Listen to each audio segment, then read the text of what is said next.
everybody, it's Patrick here again with another hopefully useful saxophone tip for those of you who have been struggling to get that nice, warm, sexy, fuzzy saxophone sound that we affectionately call the v that we get from Coleman Hawkins, Ben Webster, Lester Young, so many other incredible saxophone players from back in the day. And of course, that is subtoning.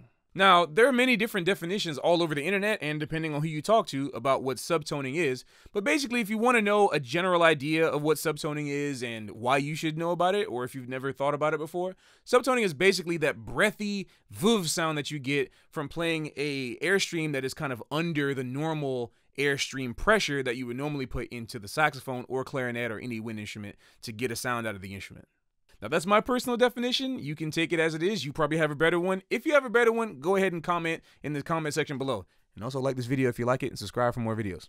But in all seriousness, subtoning is a very essential saxophone technique that is seemingly advanced, but it doesn't have to be, especially if I'm able to teach you in this video how to do it in a very efficient way. But basically, once you learn how to do it, you kind of feel like your saxophone level or whatever, it kind of increases and you're able to get a lot more deeper, more sensual expressions out of the saxophone that people associate with the saxophone. So the clearest way to teach you what a subtone is to teach you the opposite of a subtone, a full tone. And we call a full tone basically putting your full amount of air into the instrument. And it sounds like this.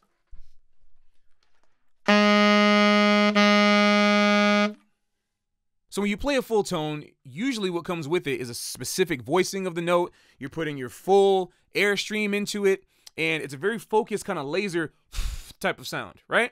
When you subtone, you're actually imagining an undercurrent of air going to the reed that's almost lazy, and it'll sound something like this.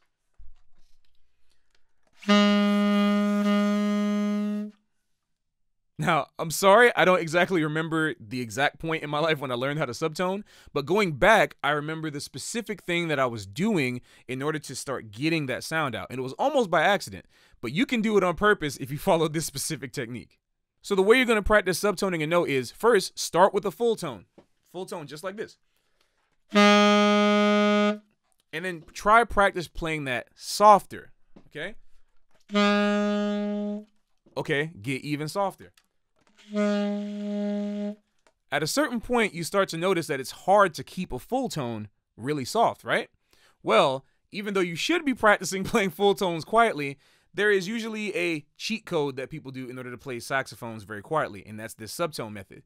And now, once you do this subtone method, the way you're going to produce it is imagine you're just blowing air through the reed. And we're practicing this on an F on the saxophone. It doesn't matter what saxophone you have. It can be an alto, tenor, baritone, soprano even. Doesn't matter. All the saxophones can subtone. You can do this on clarinet too. Just, it's not as effective, but you can do it on clarinet too.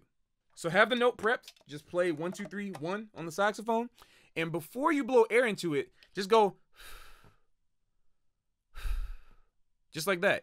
Usually when you're learning how to full tone, they teach you how to do a very focused laser airstream like but you want to slow the airstream down and put just enough air to make the reed vibrate. And you'll get something like this.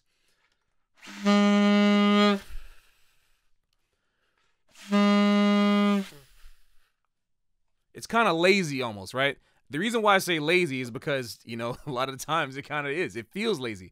But if you control it, that's when the magic happens. So you start with that very lazy airstream.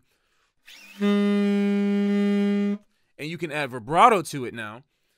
And be very careful that when you're actually putting that small, very gentle airstream through the instrument, that you're not getting lazy with your embouchure. Keep your embouchure steady, just push the air slower. It's almost like a wider airstream, if that makes sense. So if you're still getting a full tone, that means you're putting too much air into it. That means you're putting too much of your voice into it. You want to basically do the opposite of what I've been teaching in previous videos. Remove the voicing and just blow the air through the horn very gently. And you can almost go back and forth if you practice it well enough. And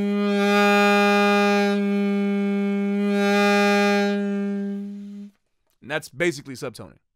Now, of course, we're not having a one-on-one musical lesson, so sorry if you can't get it right now. Just practice it. Nothing comes instantly, but that is, to me, the most efficient way to practice subtoning. And you can practice different versions of it on different registers, because believe it or not, you can subtone in a high register too. You can subtone in a low register. Anywhere in the horn, if you do that lazy kind of airstream, you can then develop it into a more controlled airstream that unlocks so many new nuances and ironically overtones of the saxophone sound that you can now use and manipulate for your own expression. All right, y'all, and that's basically it for this saxophone tip. This one was kind of more geared towards beginners or intermediate players that are trying to get their expression to the next level. But who knows? If you're an advanced player, maybe you're really good at full toning but still got to work on subtoning. Either way, this is something you're going to be practicing for the rest of your life, so get ready and enjoy that ride of getting better at the saxophone.